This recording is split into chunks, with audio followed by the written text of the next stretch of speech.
안녕하세요 여러분. 집에서 돈 버는 방법 집돈버 굿즈입니다. 네, 올해 마지막 공모주죠. DS 단석 수요 예측 결과입니다.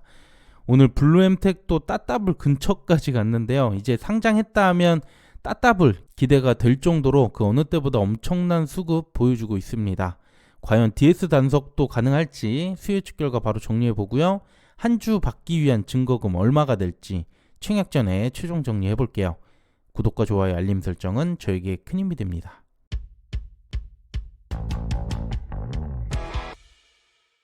앞서 스펙주들 청약이 진행됐고 이제 내일부터 DS 단석 청약입니다. IBK 스펙 환불 자금이 DS 2일차 때 들어오니까 그대로 사용 가능하고요. 다만 DS 단석의 환불이 주말 껴서 4일 소요된다는 거, 이게 정말 아쉽습니다. 공모 내용 간단하게 볼게요.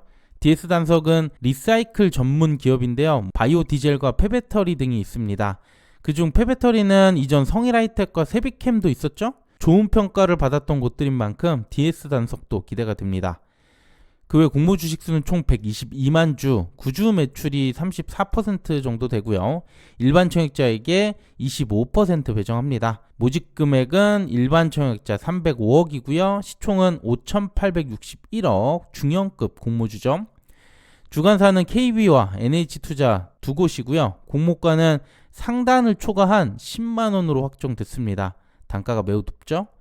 유통금액은 1,410억, 비율로 24%, 꽤 부담이 되는 수준입니다. 상장일은 12월 22일 금요일, 스펙주 두 곳과 동시 상장이라는 점, 요것도 아쉽네요. 자, 그럼 수요측 보겠습니다. 기관 참여가 1843건, 경쟁률 342가 나왔습니다. 경쟁률은 이렇게 보면 감이 안 오기 때문에 조금 뒤에 다른 공모주들과 비교해 볼 거고요. 기관 참여가 1800을 넘겼기 때문에 이 정도면 우수하다고 판단됩니다.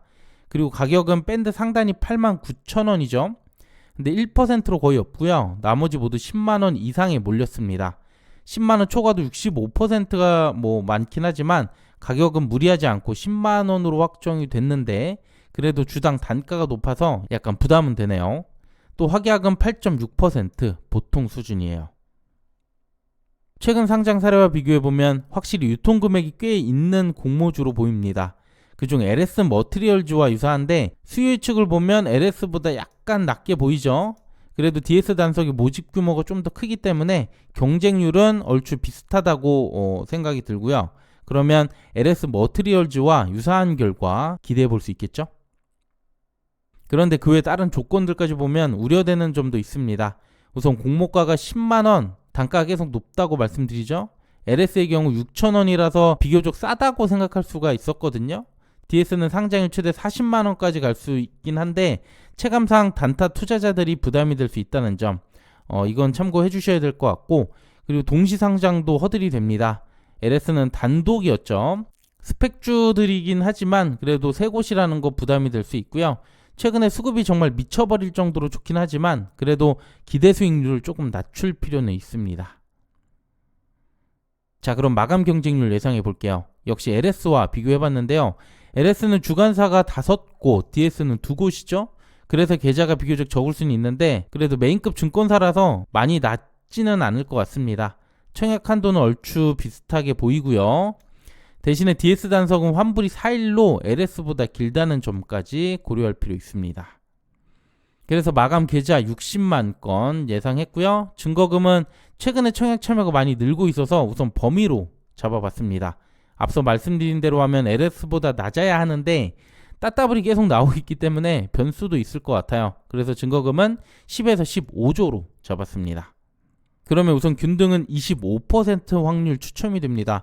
주당 단가가 10만원 크잖아요. 그래서 균등 받는 분들 정말 엄청난 행운이라고 보셔도 될 것 같고요. 그리고 증거금 10조일 때 한 주 증거금 6,500만원 정도, 12.8조 LS와 동일한 금액입니다. 그러면 한 주 증거금 8,400만원 정도 필요하고요. 또 여기까지 들어오지 않길 바라지만 그냥 참고하시라고 잡았습니다. 15조일 때 9,800만원가량 필요한데 저는 10조에서 한 13조 사이 이게 적당하다고 생각을 해요. 여기서 최소 수익률까지 계산해보면 환불은 4일, 예금과 마통이자 제외했습니다. 예금은 22에서 32% 이상, 마통은 43에서 65% 이상 나와야 수익이 되는데 이걸 보면 또 그리 높아 보이진 않네요. 세 곳 동시 상장이라도 최근 수급 좋기 때문에 저는 최대한 비례로 들어가 볼 생각인데요. 여러분들도 잘 고민해서 결정해 주시길 바랍니다. 네, 마지막 청약한도 볼게요. 증권사 두 곳이고요. KB증권이 65%로 배정이 더 많습니다. 최소 청약수 10주, 증거금 50만원 필요하고요. 일반 등급 기준의 최고 청약 한도, KB는 6,000주 3억원인데 마이데이터 등록하셨다면 3.5억까지 가능합니다. NH증권은 3,000주 1.5억까지 가능하고요. 청약 수수료는 KB가 조금 더 저렴하네요. 네, 오늘 내용은 여기까지입니다. 이제 내일부터 청약 시작되니까 관심 갖고 참여해 보시면 좋을 것 같고요. 저는 내일 1일차 영상으로 다시 인사드릴게요. 네, 오늘 내용도 괜찮았다면 구독과 좋아요, 알림 설정 부탁드립니다. 감사합니다.